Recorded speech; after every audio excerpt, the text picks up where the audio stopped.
sisters. We could have gone either way, losing a parent at a young age and being one of the oldest kids. I could have gone down a path that wasn't going to benefit me in the long term. But I always thought about what was my purpose in life and what was the legacy that I was going to leave behind. And I always thought about my dad. What would he want me to do if he was still here?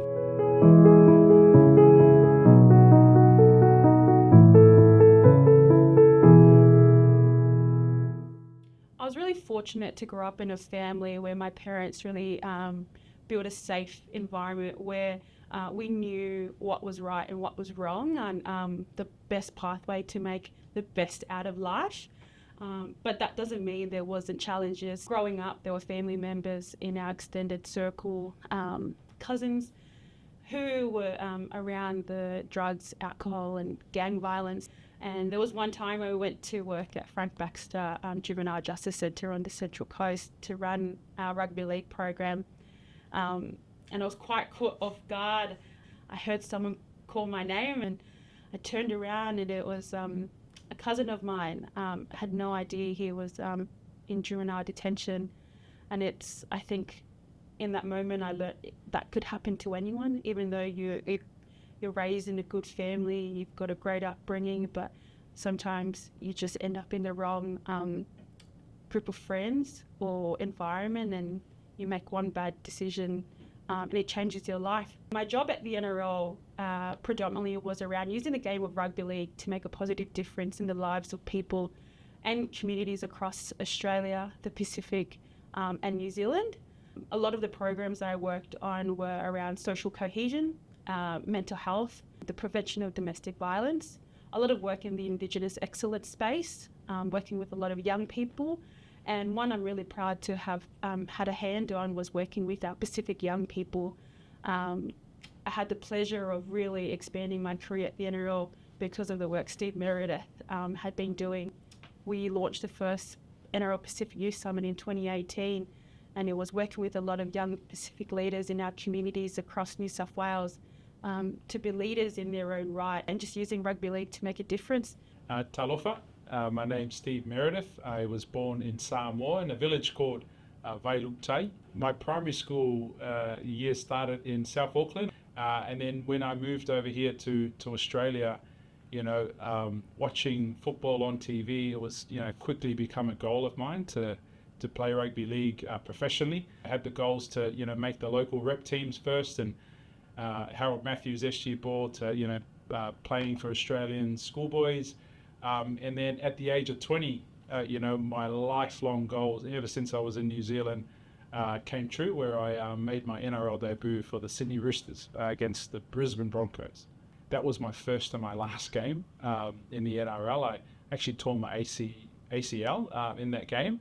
And then fast track 3 years, I ended up having 7 knee operations. And so it was one of my highest moments or achievements, but then it was also a really challenging time for me. Alcohol was always a temptation, and drug taking, was always surrounded, the environment, particularly as a young aspiring football player.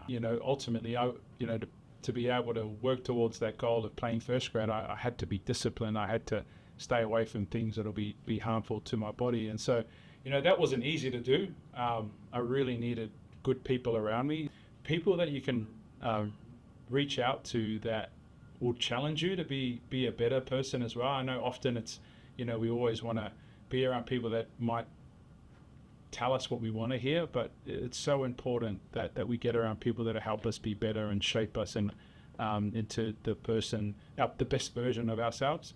It's also important when you don't have that supportive network of family and friends or people you can turn to, that young people know that there are services out there like Youth Solutions that you can tune into and connect with and find ways on how you can be supported, but also how you can support the people around you. And those services are so important to the community and the young people. For some of us, you might not want to reach out to someone that's close to you. You want to so there's an opportunity for you to reach out for some professional help, whether it be, a local GP or whether it be, someone to talk to about your mental health.